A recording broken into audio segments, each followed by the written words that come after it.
Welcome back to Lifting the Veil, ladies and gentlemen. My name is Cullen Smith, and we're going to start off this video with a little bit of humor.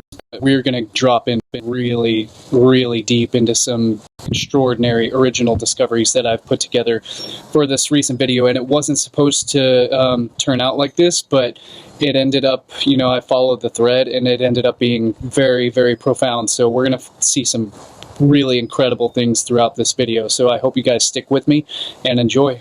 That it's a demonic, religious, Hinduistic, occultic practice. It's about becoming God. I came across this guy online, and he's on, I think it was on Instagram, and based upon the things that he says all over Instagram, and he's got a huge following, I don't know why, but God. They believe it's about escaping reincarnation and becoming God. This is the whole point. Channeling different gods and deities. Of course, the people today doing it, they're doing it just so they could look better and be more fit, but you can't escape what you're actually doing. You're doing a religious practice. It's a done deal, but people love this yoga shit and this meditation and, I meditate and I do yoga and I'm positive. It's such a trend today. Why would 40 plus million Americans be doing a Hinduistic practice?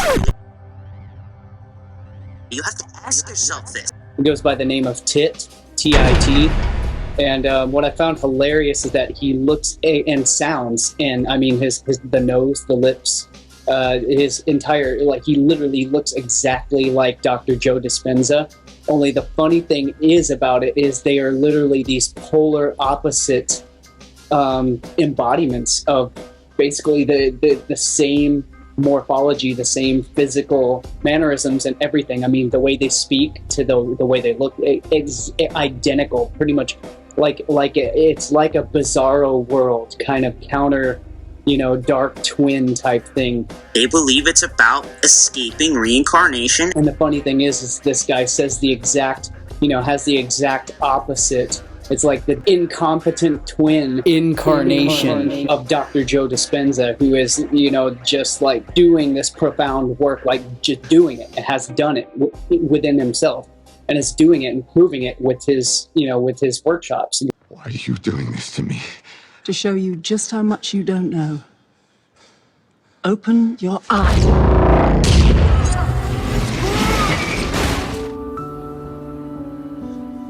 Who are you in this vast multiverse? There are no gods. There are no deities. There's only the universal one, which you cannot even begin to fathom, whose very nature of which you are composed, and which composes you, that you exist within, and it within you. There is only one God. There is only all that is. It's the ineffable, of which you are an integral part of. You're merely a protein antenna standing atop a cellular membrane of a cell within the body of which we call God. If you watch any of the full presentations on my channel, you will begin to understand this. You will know this as a truth, a universal truth, that you will begin to know and understand exactly what God is. You will no longer believe, but you will know. You will have direct experience with it. The divine union, the yoga, the you, the tying and the binding, the connections. The web of electric dendritic energy that ties, that binds all of existence, that binds all of life, which flows from this universal electric river of life and universal intelligence that connects us all. And if in our research, 90% of the people during that meditation, their hearts go into coherence at the exact same time, in the exact same day, in the exact same meditation, it must mean that we're bound by an invisible field of energy that connects us, and love is the glue that does it, and love has no limits. And if this intelligence that's giving you life is a loving intelligence, an intelligent love, then when you make contact with it and your consciousness merges with its consciousness, you should begin to feel something. And that feeling is called wholeness or oneness. It will be reflected in your brain scan. Your brain will become more coherent, and the two halves of your brain will begin to fire more in unison. We've seen it enough times. And the exact same time, your heart will burst open, and you will be humbled by a greater love. And your heart will go into coherence, which will then feed your brain, which will then feed your heart, and all of a sudden, you're producing a huge electromagnetic field. And the energy around your body that we'll measure begin to become more light, which means you're releasing more information. You're connected to something greater. And the energy centers of your body will become more balanced because your autonomic nervous system is your nervous system of balance and order. This next short segment is from my upcoming full film, Navigating the Maze, Symbols of Power, Part 4. The Hieros Gamos, within the human nature, within the human consciousness of the brain, of the soul, of the psyche. So as we've covered before in numerous times throughout these series and these presentations, is that the Hieros Gamos is Latin for the sacred marriage, or the sacred union, the sacred yoga, the yoking, the union between the two polarities, the two principles of nature. So this is why the Hieros Gamos is the solar eclipse, as the unification of opposite. Literally produces is where we get the very origin of our diamond wedding rings. It's the sacred marriage. It is the ring of light, of the halo, of the corona, of the sun and the moon. The halos, the hallowed holy halo.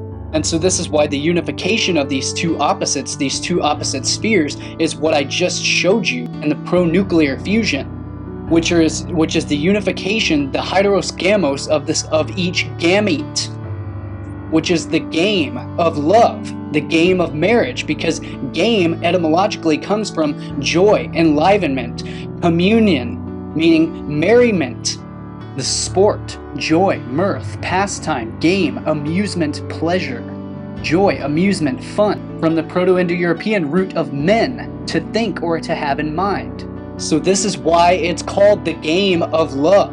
It's the sacred game, the Hieros Gamos, the communion of the gamete. The gamete is each set of chromosomes that is contributed during the sacred communion, what's known as sperma communion, or the communion of the sperm, which, as I've already covered at the very end of Symbols of Power Part 2 and Part 3 as well.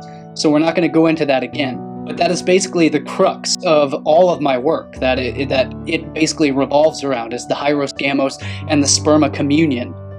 So this is why it's called holy matrimony.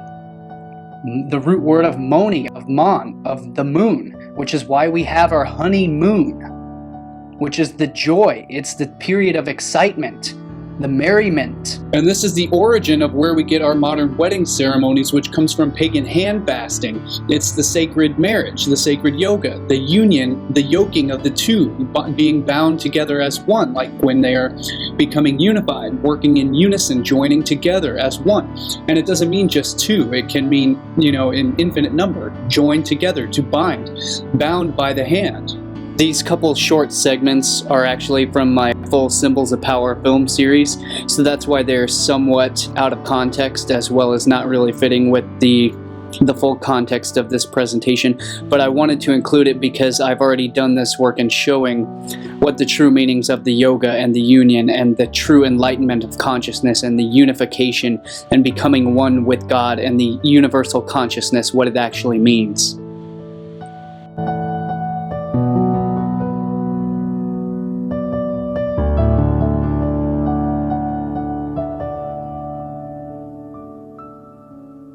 And when your consciousness climbs that stairway, that ladder to heaven, and you sit and you take your rightful place upon the throne of God, you sit in the captain's seat, and you become aware of God, and God becomes aware of you, and you awaken to God, and God awakens within you. Father! Father, the sleeper has awakened! As you sit, be still and know that I am. And this is the true secret behind the flux capacitor, which is the flux cap. The lux cap meaning the light head, the capstone, the pinnacle, the capstone that holds the light, the enlightenment. The flux capacitor. Capacitance is the ability to hold charge or to hold store electrical energy. And this is the same reason why they show the great central star as the pineal gland of enlightenment, as well as the fire in the middle. The center of the pyramid is the fire in the middle, the pyramid. The middle fire, literally what it translates to, the sacred flame. Go back and see Symbols of Power Part 2 and Part 3 for the full context of how this process happens. But now we're just focusing on the pinnacle, the apex of it. So that's why they show the great central sun, Xibalba, of the ancient Mayan and Aztec underworld, the star of death and rebirth, of death and resurrection, which is why they're showing the enlightenment of the Christ one, and the reincarnation and the eternal cycle of life and death. And of course, the film is all about the essence of reincarnation, or essentially parallel lives and an eternal cycle. So I have to go ahead and hash this out and explain it real quick. I didn't want to, because I didn't want to make this into a 3-hour-long film presentation or anything like that, so I'm trying to get through it as quick as I can and just skim over some of this stuff. But we'll be covering all of this in full separate presentations coming in the future in different installments of the Symbols of Power series. So I didn't want to cover it too much, but since it came up, I feel like I have to explain it now. The shape of the inner portions of the brain, the midbrain, limbic brain, as well as the cerebellum, all combine essentially to form a pyramidal structure, or a triangular, perfect, almost an equidistant, equilateral triangular structure within the central axes of the brain. And there's a lot more sacred geometry to the esoteric anatomy that we'll be going through in future presentations, but I wanted to point this out. As I just showed you, is literally the exact symbolism, or basically a fractal representation, in other words, a microcosmic representation of the human body sitting in full lotus position, or in other words, in pyramidal structure. And just to clarify, this graphic, this concept of the pyramid overlaid with the brain, is originally the research of Gary Osborne. However, it should be made very crystal clear that the concept of the head being symbolically represented as encapsulated by the pyramid, by the triangle, goes way back to ancient times of the Pythagoreans, to the Elder Cathedral art, the stained glass artwork. It's a very ancient concept. It is embedded in the subliminal, symbolic concept of the very linguistics and the etymology, as I will be covering much deeper in future presentations, as the very etymology of the cap itself, the capstone, which literally means the head, the capitus, the capital, the head. It means the uppermost, the top, the pinnacle, the apex. It's embedded into the language itself. I mean, literally, for someone to think that they originally came up with this is utterly ridiculous. Although this image and the concept of the pyramid overlaid with the brain is the research of Gary Osborne, so I need to clarify that, and I owe him that much. However, yet again, I mean, I've completely shown the etymology and the linguistics here, which is entirely independent of that. From the very etymology of the ophthalmos, as we will be covering in this video, and the very etymology of the ophis, which means the serpent, also means the reference to wisdom, literally means with the sharpness of vision. So we're talking about the innermost chamber. And again, as I've covered, the etymology of the fornix is literally the furnace. The innermost it literally means a vaulted archway, hence why I was talking about the fornix referring to a vaulted archway, hence why it literally links mentally to the vaulted archway, or the king's queen's chamber, the vaulted archway inside the pyramid. It's not hard to come to. It's not like you have to rip off somebody else's work in order to come to these conclusions entirely independently, just by studying the linguistics and the symbolism alone. It is there.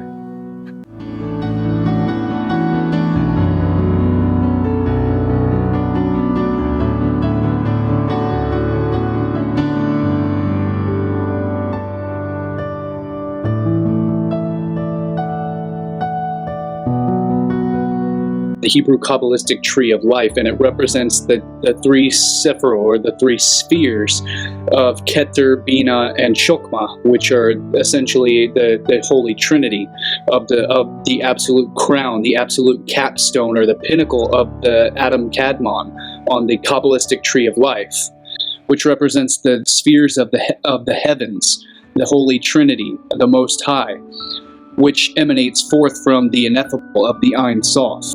And of course, you have that structure of the equilateral triangle, which connects from the Sephiro, or the sphere of Tippereth, which corresponds to the heart in Adam Kadmon of the human body, corresponding directly with the pineal gland at the center of the brain, at the heart of the brain. So you have the heart of the body, of the torso, which corresponds with the sacred heart, the sacred flame, which corresponds directly with the pineal gland, which is the very heart, the sacred flame within the brain. So when you receive that anointing, that sacred anointing from the pineal gland and the pituitary gland, you become as king, and you take your place, your rightful place on the throne of God, as you always have been and as you always will be, as the eternal, ineffable I Am presence of consciousness itself, which we all share that same source of and presence of consciousness.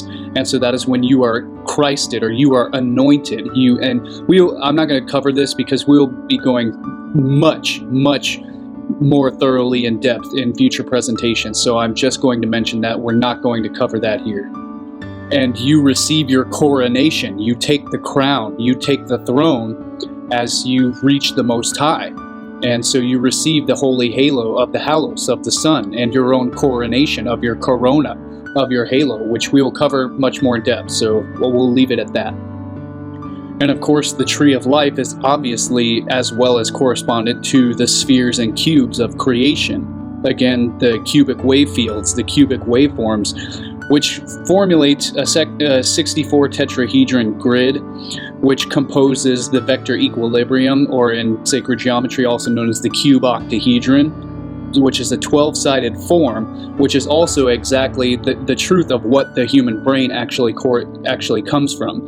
The human brain is literally a direct solid form of the vector equilibrium, which is a 12-spoked axis wheel.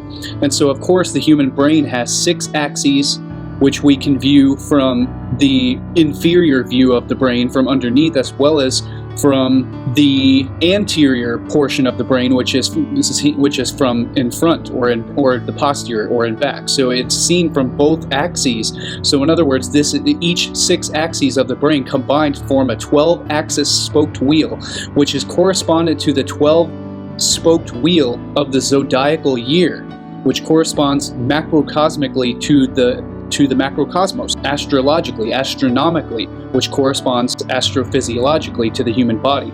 So the cube octahedron, or the vector equilibrium, is literally the underlying structure. It is the masculine structure, the father pattern, the pattern which formulates the very structure of the toroidal dynamic of all of nature, the feminine form of mater, the masculine and the feminine form uniting to create all of energy and all of physics and all motion as we can perceive it throughout physical 3-dimensional space, which is why this 12-spoked axis is the very structure of the vacuum of space itself. And it is in this direct way that you are directly modeled in the image of God, that you are a direct microcosmic reflection of the entire whole. You are a holographic fractal portion of the whole. A hologram literally means each portion of the whole contains all of the same information as the whole itself.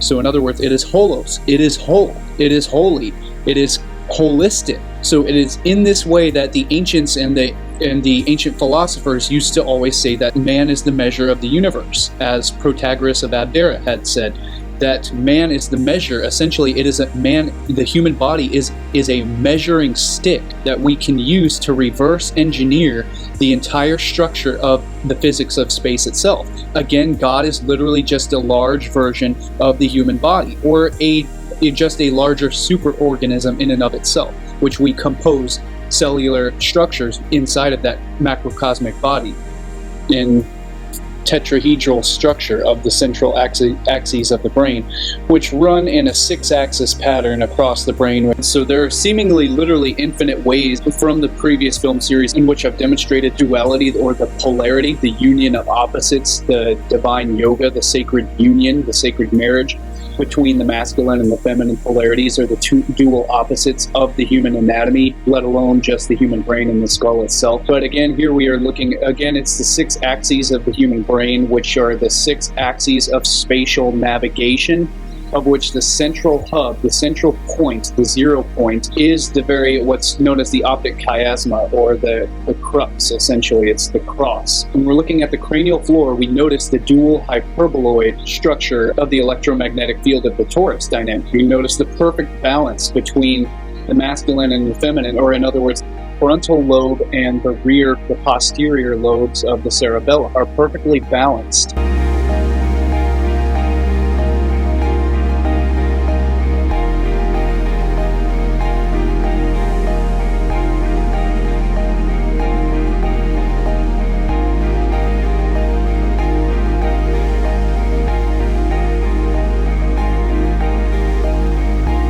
This is the 6 axes of the cube of space, which emanate radially from this central axis, the central point.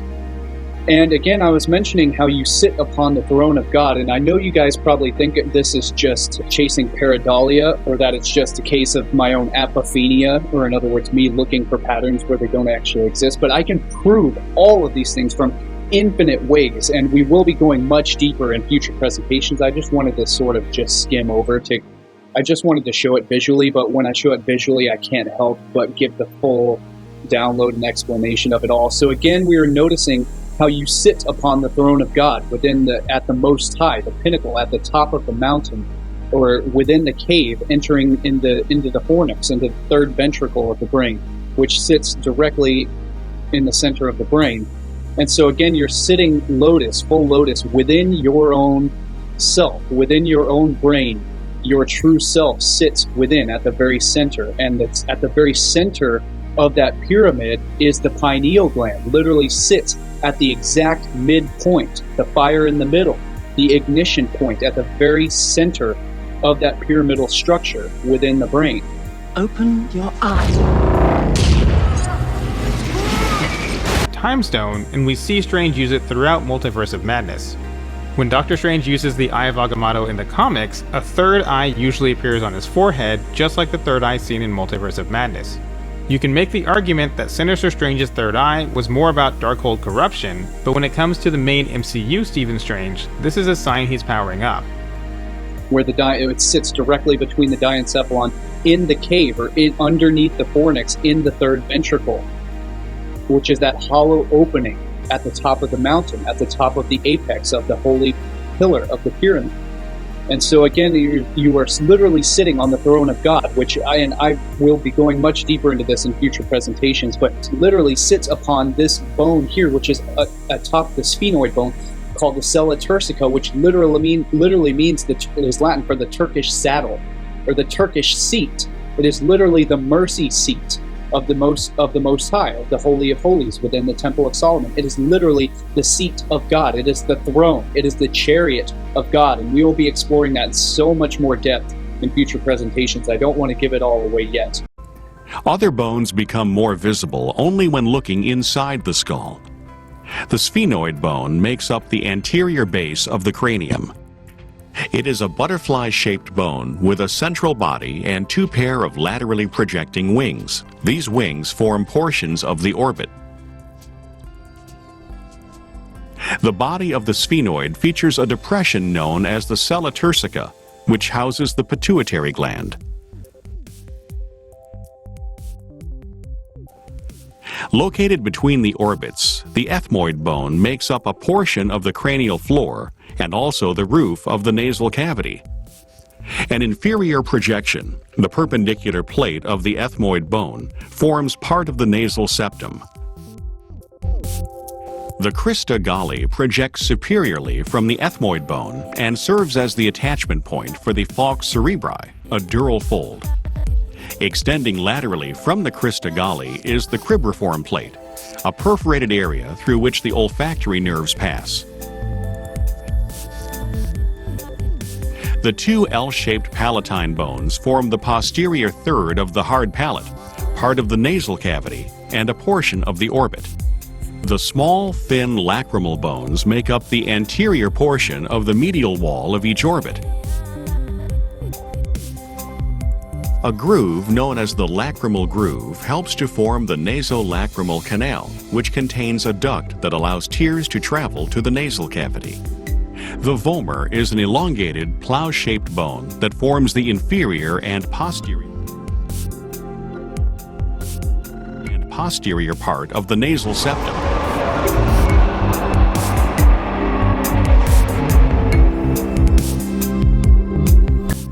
The internal and external skull bones articulate precisely, forming an intricate structure perfectly suited to its functions.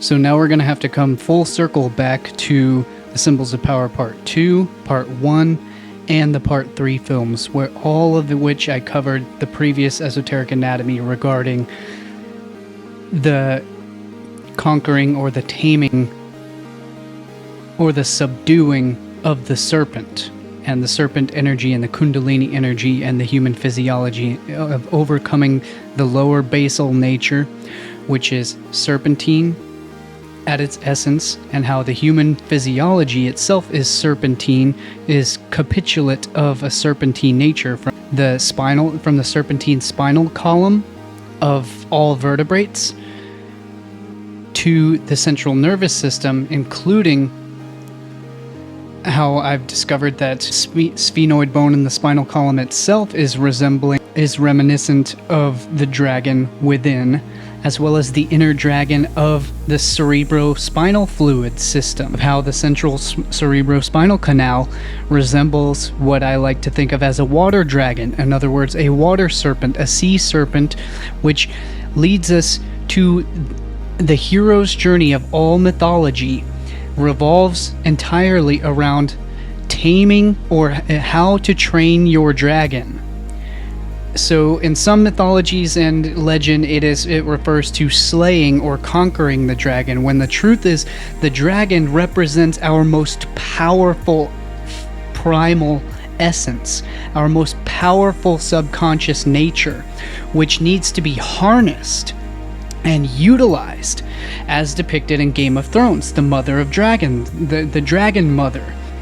And again, as I fully covered back in Symbols of Power Part 3, as well as Part 2, I covered the whole mythology of the serpent dragon monster of the deep abyss, of the chaos monster, the female dragon mother, the mother of dragons, which goes back to ancient myth of Marduk slaying Tiamat.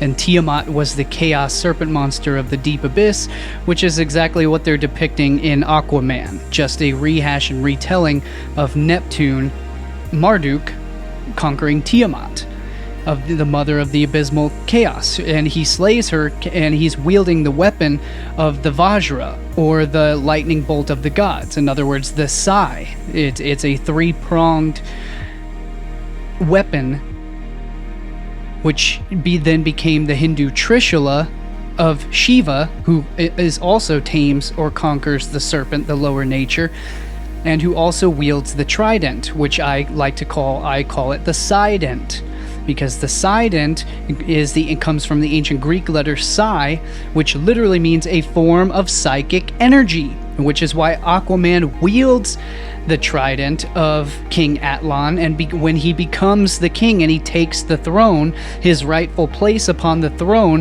which is located where? Directly between the eyes of the great serpent monster of the abyss, between the eyes of the great dragon, which is literally where the Sella Turcica is in the human skull, on the sphenoid bone. It's symbolically depicting the actual chariot or the throne of God, the dragon throne. The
And so this is why, again, Marduk slayed Tiamat with the Trident, and this is why Aquaman carries the Trident, and he conquers Tiamat, the Chaos Dragon monster of the Abyss. Then he gains his psychic power, and he commands the power of the seven seas after uniting the seven, which is representative symbolically of the esoteric nature of ascending the throne of the Kundalini rising, of the harnessing of the ascended mastery, of the seven chakras, of the seven energy centers, uniting the seven. And seven is related to Hindu Shiva.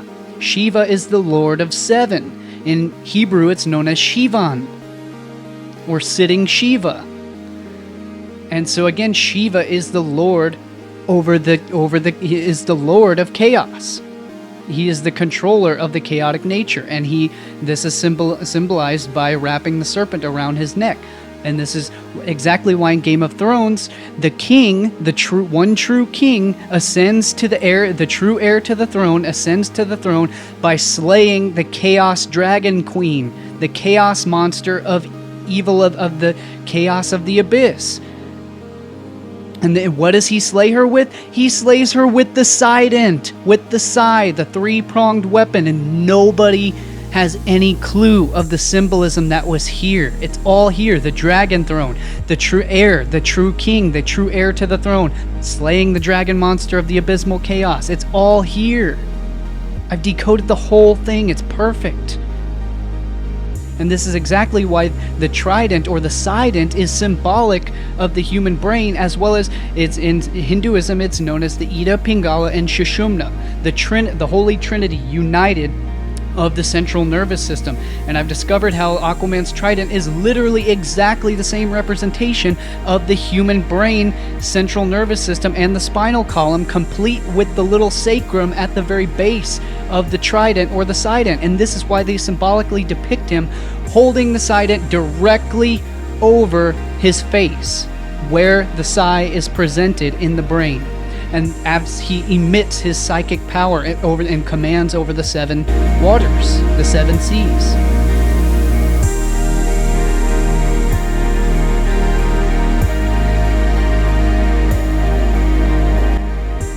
He recruits the great serpent dragon monster of the abyss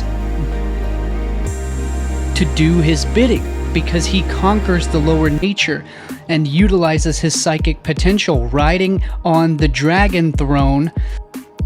And this is where we get the myth or the story of this is the true secret and the meaning of the Chariot of the Gods. It's not referring to aliens or UFOs, it's referring to the inner potential of the enlightened physiology. It's referring to the Most High, the Chariot or the throne of God within us, within our consciousness, our own physiology, our own psychic potential. The king, or the sun king, the solar king, the hero of Heru, rides the eagle or the winged serpent. The serpent represents the lower nature, whereas it sprouts wings, becomes the feathered serpent, and it takes flight as the higher nature. And by taming our lower nature, that's how we train our dragon and utilize and harness our core primal basal potential and reach and soar into the heights of heaven, or the heights of higher consciousness, higher awareness, represented by the phoenix, the eagle, the falcon, as Horus or Heru is the hero, comes from Hor or Har or Haru or Horu or Heru, meaning the high flying one.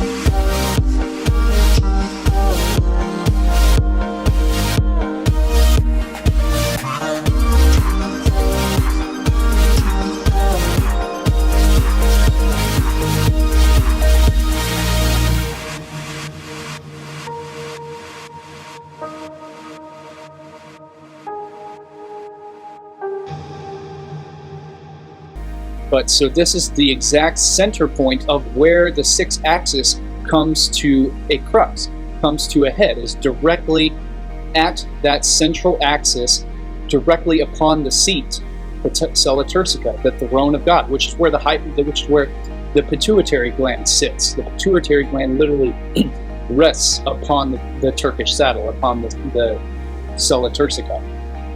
So again, that is the exact crux, the exact ignition point between the balance of the two polarities, between the hyperboloid spirals of the torus dynamic, of the electromagnetic field, at the direct center of the cube of space, which essentially it's a spherical structure, it's a toroidal spheroid, but it's also formulated upon the sacred geometry of the Metatron's cube.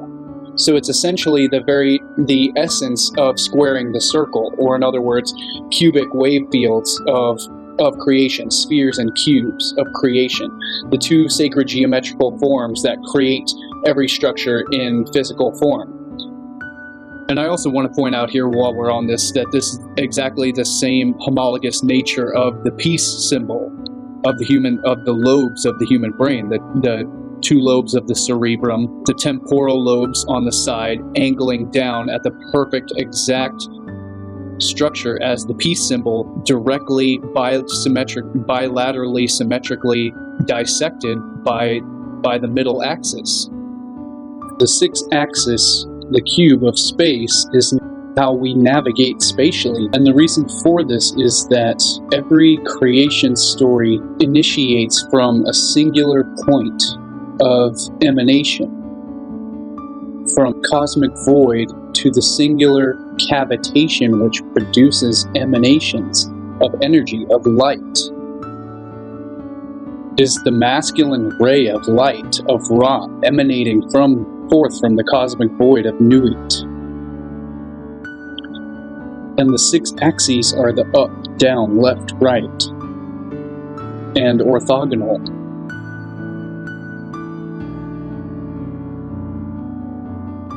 And so the cube consists of the 7.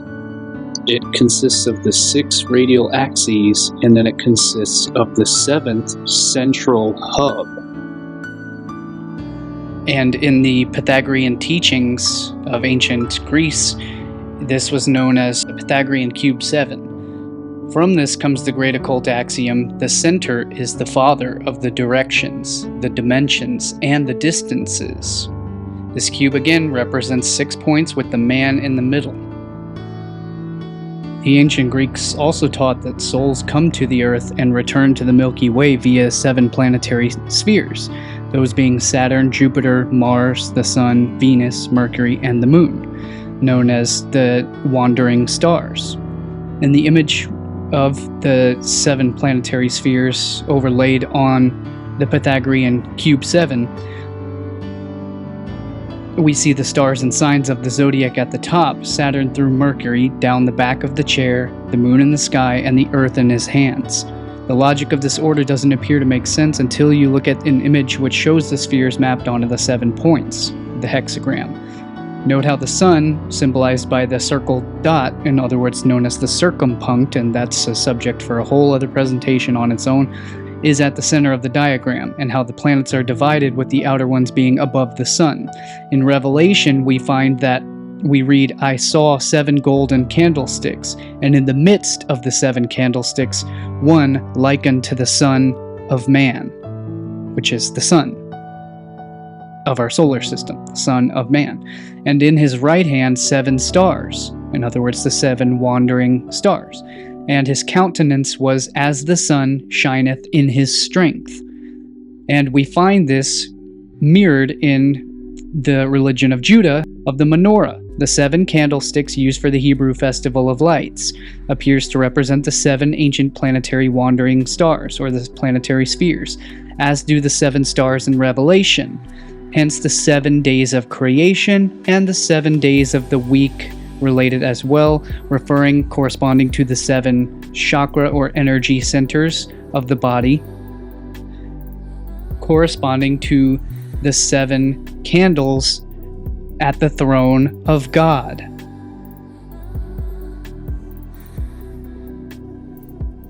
which was equated in occult philosophy as the sun, great central sun, and this referred to a spiritual sun. It was likened to the sun behind the sun. And in metaphysical spirituality, occult mystery teachings, essentially Egyptian mystery schools, this was equated with Sirius, the star Sirius, which has been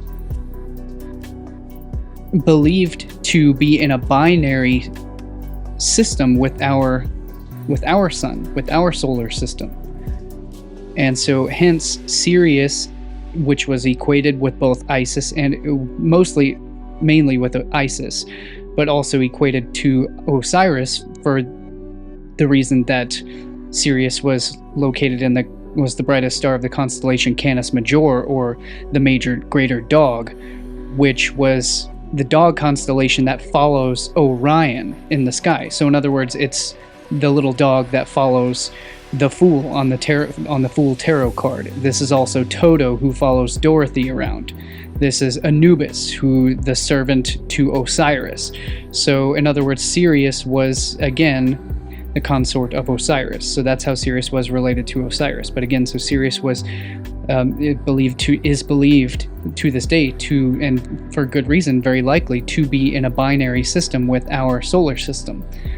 And so again, Sirius is essentially considered the mother of our sun, which in electric universe cosmology is believed to actually be powered.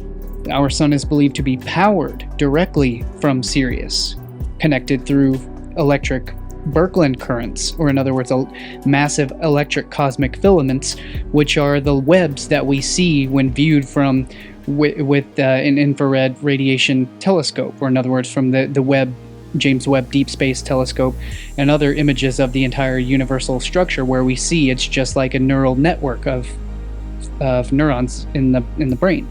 These are Birkeland currents. These are electric filaments along which every star system is born, and every solar system and galaxy exists. They're powered by these giant cosmic filaments. So this is the basis for the theory that our sun is powered directly by Sirius. In other words, the mother of our sun Helios.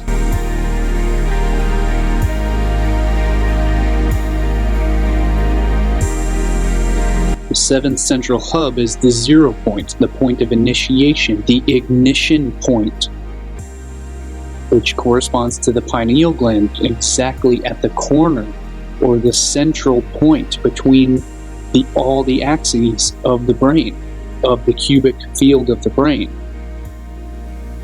At the central point, in the very center of it all, is where is the ignition point, which is the cube is straight lines, straight edge, which are phallic lines, and the spherical toroids are feminine curves, feminine arcs or arches. So you have the feminine eternal circle and the structural confines of the masculine cube, which create essentially the human skull. It's a cubed sphere, where it's a spherical cube, essentially. It's not quite perfectly spherical, and it's not quite perfectly cubical, but it's a perfect blend, a perfect combination of both masculine and feminine.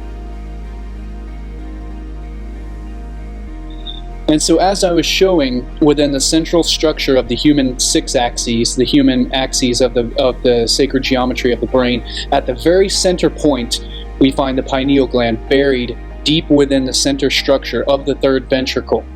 Again, the third ventricle, if you go back and see Symbols of Power Part 2 and Part 3 for the full explanation, but we will be covering this much more fully in future films, is the third ventricle is essentially, it's also known as the Cave of Brahma. So this is the cave.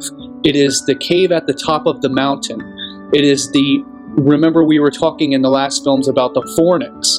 The fornix is the vaulted archway, the roof which covers the third ventricle. It is the vaulted archway within the sacred temple, within the temple of God.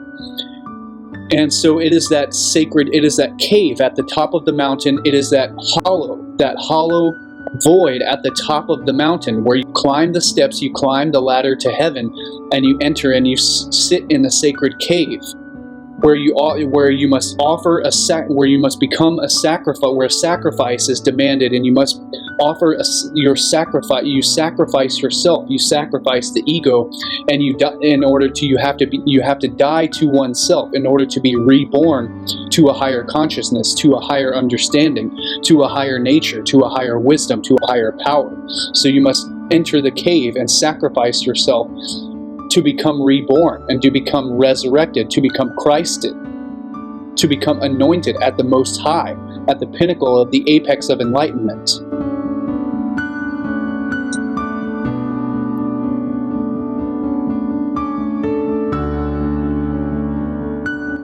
And to fully understand the entire meaning and context and the countless examples of the symbolism and the stories that we find this same profound theme in See My Full Symbols of Power Part 5, Initiates of Sacred Sacrifice, The Secrets of the 101. And there's so much more to go into with all of that, so that's a mind-blowing full film on its own.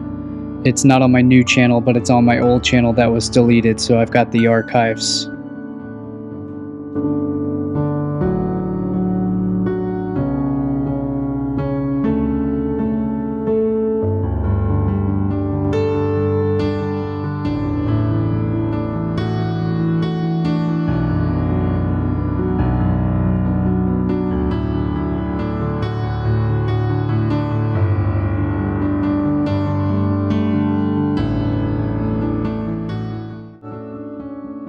And all of a sudden, from energy to thought or consciousness to neurology to neurochemistry to neurohormones to hormones to genes to cells, all of a sudden become more balanced.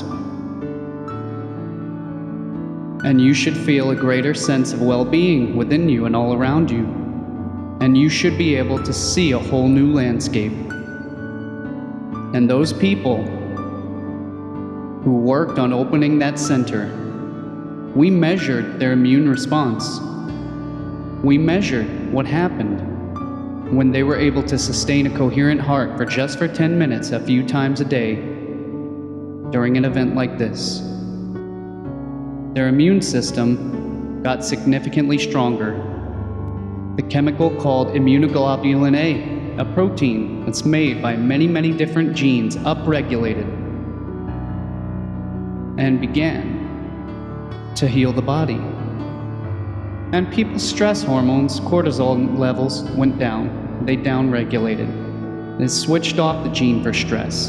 The moment cortisol was no longer being manufactured from another chemical called DHCA, DHCA was now available to begin to heal cells. And all of a sudden, they started feeling better, and their pain went away, and they felt more in harmony and balance just by touching that field.